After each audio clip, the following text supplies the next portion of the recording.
अवीरा और अंशुमन पहुंचे गीतांजलि के लोकेशन पर। गीतांजलि का हुआ बुरा हाल। गीतांजलि को अवीरा ने दी बड़ी चेतावनी। जी हाँ दोस्तों, सीरियल रिश्ता क्या कहलाता में आएगा बहुत ही ज्यादा इंटरेस्टिंग ट्विस्ट आप सभी देखेंगे, जहां पर अवीरा के सामने सच्चाई आ जाने वाली है। मायरा ही फूकी है।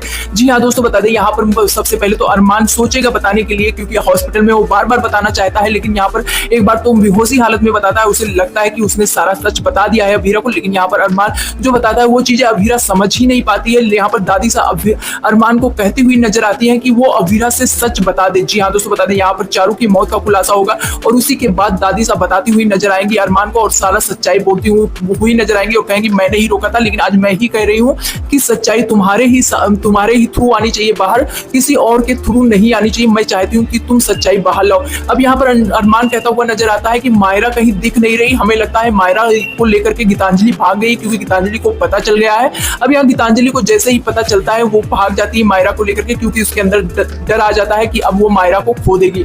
अब यहाँ पर आप सभी देखेंगे जहां पर दादी साथ समझाती हुई नजर आएंगी, लेकिन अरमान यहाँ पर साफ साफ कहेगा कि अभी ये सही वक्त नहीं है, अभीरा को हम सच बता देंगे। अब यहाँ से अरमान इतना कहकर निकल जाएगा, लेकिन अभीरा को सारा सच पता चल जाने वाला है, वो भी अंशुमन के थ्रू पता चल जाने वाला है। और जहां पर जैसे ही अभीरा को सच पता चलेगा वो मायरा को ढूंढती हुई नजर आएगी। मायरा नहीं मिलेगी और तभी उसे पता चलेगा कि वो गीतांजलि लेकर के उसे भाग गई है माउंट आबू।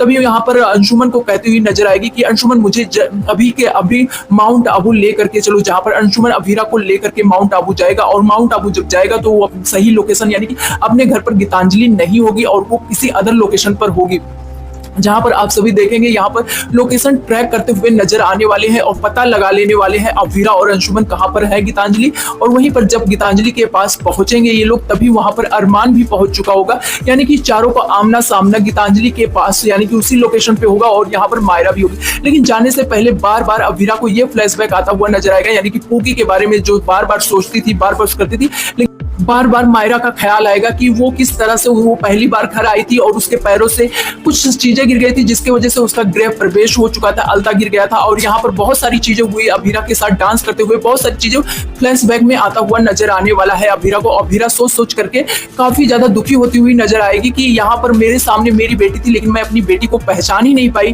और मेरी बेटी मेरे सामने थी, लेकिन अरमान ने एक बार भी अपने मुंह से जुबान से एक बार भी बात नहीं बताया कि हमारी बेटी यहीं पर। उसके सामने बार बार वो अपनी पूकी के लिए गिड़गिड़ाती रही, रोती रही, लेकिन वो चुप रहा। अब यहाँ पर अभीरा को गुस्सा तो बहुत ज्यादा आ चुका है और अभीरा जब माउंट आबू पहुंचेगी तो यहाँ पर आप सभी को बता दें, जैसे ही गीतांजलि के सामने पहुंचेगी मायरा और गीतांजलि सब कोई रहेंगे, यहाँ पर मायरा को सबसे पहले अभीरा अपने तरफ लेगी और यहाँ पर अरमान और गीतांजलि को चेतावनी देती हुई नजर आएगी और कुछ ही सेकंड का उन्हें टाइम देगी कि वो कुछ ही सेकंड के लिए मायरा से मिल ले। अब मायरा उसकी बेटी है और उसी के साथ रहेगी जहां भी वो रहेगी। अब यहाँ पर बार बार अरमान चिल्लाता हुआ नजर आएगा और कहता हुआ नजर आएगा कि मायरा उसकी जिंदगी है और उसकी जिंदगी से ना छीने, लेकिन यहाँ पर अभीरा कहेगी मेरी बेटी जिंदगी थी, लेकिन तुमने 7 साल पहले ही छीन लिया था। अब यहाँ पर जिस तरह से अभीरा जवाब देती हुई नजर आएगी, ये जवाब सुन करके गीतांजलि और अरमान दोनों ही काफी ज्यादा सदमे में और डरे हुए नजर आने वाले।